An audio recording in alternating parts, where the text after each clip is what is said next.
The Lorax by Dr. Seuss. At the far end of town where the crickle grass grows and the wind smells slow and sour when it blows, and no birds ever sing excepting old crows, is the street of the lifted Lorax. And deep in the crickle grass, some people say, if you look deep enough, you can still see today, where the Lorax once stood just as long as it could before somebody lifted the Lorax away. What was the Lorax, and why was it there, and why was it lifted and taken somewhere? From the far end of town where the crickle grass grows. The old Onceler still lives here, ask him, he knows. You won't see the Onceler, don't knock at his door, he stays in his lurkum on top of his door. He lurks in his lurkum, cold under the roof, where he makes his own clothes out of muffled move. And on special dank midnights in August, he peeks out of the shutters, and sometimes he speaks and tells how the Lorax was lifted away. He'll tell you perhaps, if you're willing to pay. On the end of a rope, he lets down a tin pail, and you have to toss in 15 cents and a nail, and the shell of a great-great-great-grandfather's snail.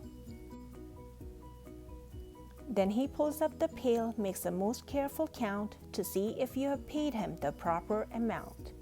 Then he hides what you paid him away in his snub, his secret strange hole in his grovelous glove.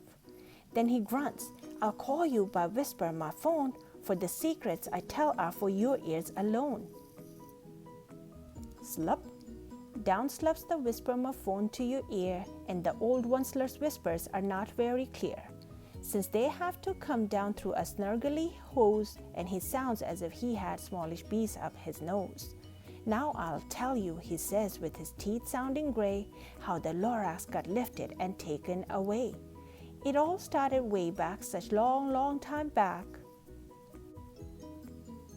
Way back in the days when the grass was still green, and the pond was still wet, and the clouds were still clean, and the song of the Swami swans rang out in space. One morning I came to this glorious place, and I first saw the trees, the truffula trees, the bright-colored tufts of the truffula trees, mile after mile in the fresh morning breeze. And under the trees I saw brown barbaloots frisking about in their barbaloot suits, as they played in the shade and ate truffula fruits. From the rippleless pond came the comfortable sound of the humming fish humming while splashing around. But those trees, those truffula trees, all my life I'd been searching for trees such as these. The touch of their tufts was much softer than silk, and they had the sweet smell of fresh butterfly milk. I felt a great leaping of joy in my heart. I knew just what I would do. I unloaded my cart. In no time at all, I had built a small shop. Then I chopped down a truffula tree with one chop. And with great skillful skill and with great speedy speed, I took the soft tuft and I knit it at the need. The instant I had finished, I heard a gazump. I looked, I saw something pop out of the stump of the tree I had chopped down. It was sort of a man. Describe him? That's hard. I don't know if I can. He was shortish and oldish and brownish and mossy, and he spoke with a voice that was sharpish and bossy. Mister, he said with a sawdusty sneeze, I'm the Lorax, I speak for the trees. I speak for the trees have no tongues, and I'm asking you, sir, at the top of my lungs. He was very upset as he shouted and puffed, What's that thing you have made out of my truffula tuft? Look, Lorax, I said, there's no cause for alarm. I chopped just one tree, I'm doing no harm. I'm being quite useful, this thing is at the need. At the need is a fine something that old people need. It's a shirt, it's a sock, it's a glove, it's a hat, but it has other uses, yes, far beyond that.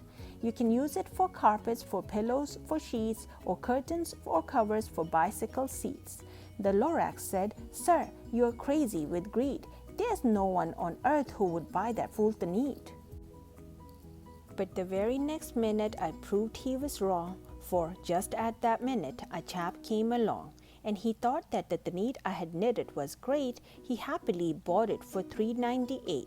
I laughed at the Lorax. You poor stupid guy, you never can tell what some people will buy. I repeat, cried the Lorax, I speak for the trees. I'm busy, I told him. Shut up, if you please. I rushed across the room and in no time at all built a radio phone. I put in a quick call. I called all my brothers and uncles and aunts and I said, listen here, here's a wonderful chance for the whole Wensler family to get mighty rich. Get over here fast, take the road to North Nitch. Turn left at Weehawken, sharp right at South Stitch. And in no time at all, in the factory I built, the whole Wensler family was working full tilt. We were all knitting the needs, just as busy as bees, to the sound of the chopping of truffula trees. Then, oh baby, oh, how my business did grow. Now chopping one tree at a time was too slow. So I quickly invented my super axe hacker, which whacked off 4 truffula trees at one smacker. We were making the needs 4 times as fast as before, and that Lorax, he didn't show up anymore. But the next week he knocked on my new office door. He snapped, I'm the Lorax who speaks for the trees, which you seem to be chopping as fast as you please. But I'm also in charge of the brown barbaloots who played in the shade in their barbaloot suits and happily lived eating truffula fruits. Now, thanks to your hacking my trees to the ground, there's not enough truffula fruit to go around. But my poor barbaloots are all getting the crummies because they have gas and no food in their tummies. They loved living here, but I can't let them stay. They'll have to find food, and I hope that they may. Good luck, boys, he cried, and he sent them away. I, the Wensler, felt sad as I watched them all go, but business is business, and business must grow, regardless of crummies and tummies, you know. I meant no harm, I most truly did not, but I had to grow bigger, so bigger I got. I biggered my factory, I biggered my roads, I biggered my wagons, I biggered the loads of the thneeds I shipped out. I was shipping them forth to the south, to the east, to the west, to the north. I went right on biggering, selling more thneeds, and I biggered my money, which everyone needs. Then again he came back. I was fixing some pipes when that old nuisance Lorax came back with more gripes. I'm the Lorax, he coughed and he whiffed, he sneezed and he snuffled, he snargled, he sniffed. Wensler, he cried with a crofulous croak. Wensler, you're making such smogulous smoke. My poor swami swans, why they can't sing a note. No one can sing who has smog in his throat. And so, said the Lorax, please pardon my cough. They cannot live here, so I'm sending them off. Where will they go? I don't hopefully know. They may have to fly for a month or a year to escape from the smog you have smogged up around here. What's more, snapped the Lorax, his dander was up. Let me say a few words about gluppity glup. Your machinery chugs on day and night without stop, making gluppity glup, also schloppity schlop. And what do you do with this leftover goo? I'll show you, you dirty old Wensler man, you. You're glumping the pond where the humming fish hummed.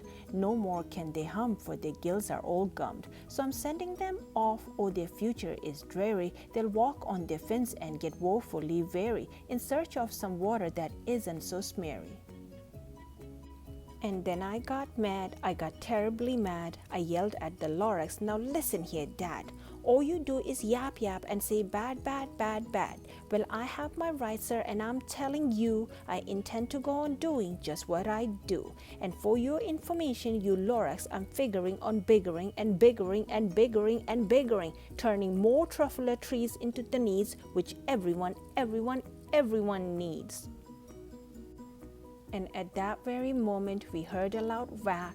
From outside in the fields came a sickening smack of an axe on a tree. Then we heard the tree fall, the very last truffula tree of them all.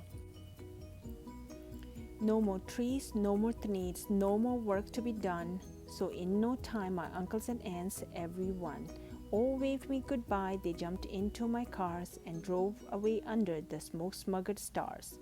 Now all that was left neath the bad-smelling sky was my big empty factory, the Lorax and I. The Lorax said nothing, just gave me a glance, just gave me a very sad backward glance, as he lifted himself up by the seat of his pants, and I'll never forget the grim look on his face when he hoisted himself and took leave of this place, through a hole in the smog without leaving a trace. And all that the Lorax left here in this mess was a small pile of rocks with the one word, unless. Whatever that meant, well, I just couldn't guess.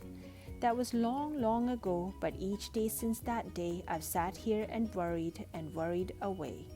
Through the years, while my buildings have fallen apart, I have worried about it with all of my heart. But now, says the Onceler, now that you are here, the word of the Lorax seems perfectly clear. Unless someone like you cares a whole awful lot, nothing is going to get better, it's not. So, catch, calls the Onceler. He lets something fall. It's a truffula seed, it's the last one of all. You're in charge of the last of the truffula seeds, and truffula trees are what everyone needs. Plant a new truffula, treat it with care, give it clean water and feed it fresh air. Grow a forest, protect it from axes that hack, then the Lorax and all of his friends may come back. The end.